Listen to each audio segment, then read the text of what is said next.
Come on. Fit. Oh, crap. Oh boy. What do I do now?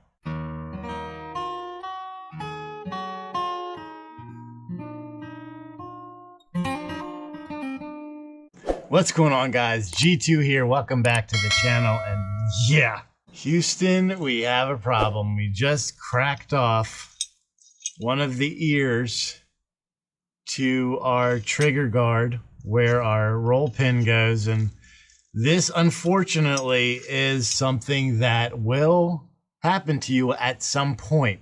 And there's a lot of reasons why, you know, the aluminum may be a little coarser there. The other thing is when you're taking out these guards, you want to make sure that it's fully supported on this side so you're not constantly banging into that ear there. Maybe the pin was a little oversized. Maybe the holes were a little undersized.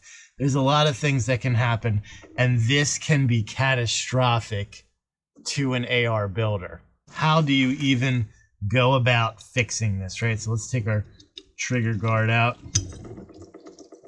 And we can see here now, this AR is pretty much useless, right? This lower is shot. Typically, you can't JB weld this guy back on there. I guess you could maybe MIG weld something on there, but getting it to attach to aluminum is gonna be kind of difficult. So this right now, as it stands, is as good as this lower is ever gonna get. But if it happens to you, I do have a solution on how you can not fix it, but make this operable again. It's this. This one is made by Stark. This is a rifle grip with an integral trigger guard. If we take this guy out here, it's a nice grip. I mean, it's definitely nice. It basically takes the place of where your grip would be, and you can see as you get it installed, it'll cover up that oopsie pretty good. This thing runs from Stark Industries, $36. Little pricey, but these are worth their weight in gold. So $36 to be able to fix a lower, I think, is well worth it. So what you want to do here is just come to the realization, swallow your pride. This is no good anymore. We can't fix this. So you want to get a little file here, just kind of file down this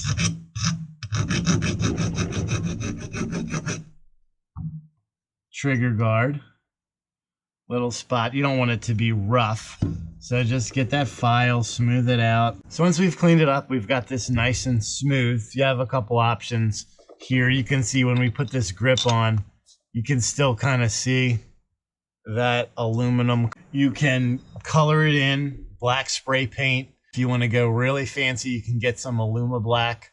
Sharpies don't really tend to work because they will rub off. I mean, they'll work in a sense, but they'll start to come out almost a purple color because of the dye in there.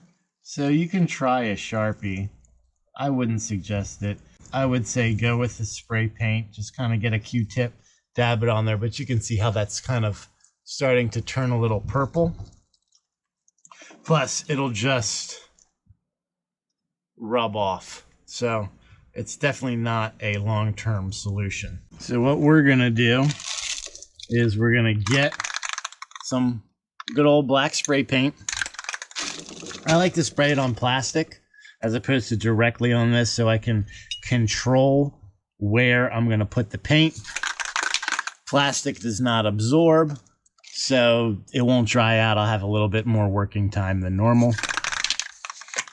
And we'll just spray some on here. You can use a Q-tip. I'm just gonna use a little acid brush here. Q-tip would probably be a little bit better. And we're just gonna dab that spray paint on there. You may need to do a couple coats and then just kind of go until you've got the coverage and the color that you want. when you're putting it on light like this, it dries really quickly.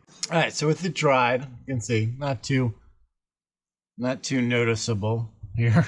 We're missing a big ear of this. Comes with a little kit here. It's got your grip screw, replacement grip screw, your grip washer, and it has the screw that you're going to use to attach this all together. So we're just going to put this guy in. I suggest you do the little screw first just to make it easy. And we'll put that guy in there. I would say stay away from any Loctite. No need to Loctite this in there. It should stay in there fine. Then we're going to get our 3/16 for our grip screw. Take our plug off of the bottom here. And just get our grip screw back in. You can always use some blue Loctite on the grip screw if you like. Totally okay in this application. Don't need to, especially with the washer, but you can. And don't over tighten the screw. You just want to get it nice and snug, not really, really tight. Let that washer do its intended job. And we'll place our plug back on. And you can see we're back in business. This thing works fine, feels great. I mean, this grip really does feel nice, I have to say. And most importantly, you can hardly see it now. It's turned a receiver that otherwise would have become scrap metal or a really, really ugly build because you wouldn't have had a trigger guard into something that is functional and useful. And guys, you have to have a trigger guard. The trigger guard's purpose is to ensure that when you're carrying this, that trigger is not inadvertently triggered by clothing, by your hands, by magazines, whatever. So you got to have a trigger guard. Don't use this or attempt to make a build without a trigger guard. It's just a no-go. It's no good. So here we go, guys. A potentially horrible day fixed with 5 minutes of work, a Stark Industries rifle grip with integral trigger guard, and $38. No, I said $36.95. It's yours, and I got it within 5 days. I had it, and this guy's good to go. So, leave your comments below. Who has done this? I have to say, in, oh my God, a little over 10 years, this was my first one that I've ever did, and I don't know why it happened. It just happens. I guess I'm lucky to have made it this far. So leave comments below. Share your horror stories if you've ever done this. It was, I was pretty hot that day, but easy fix, no problem. We're back in business. Until next time, guys, make sure that you're practicing safe weapons handling at all times and treating every weapon as if it was loaded. God bless America. G2 out.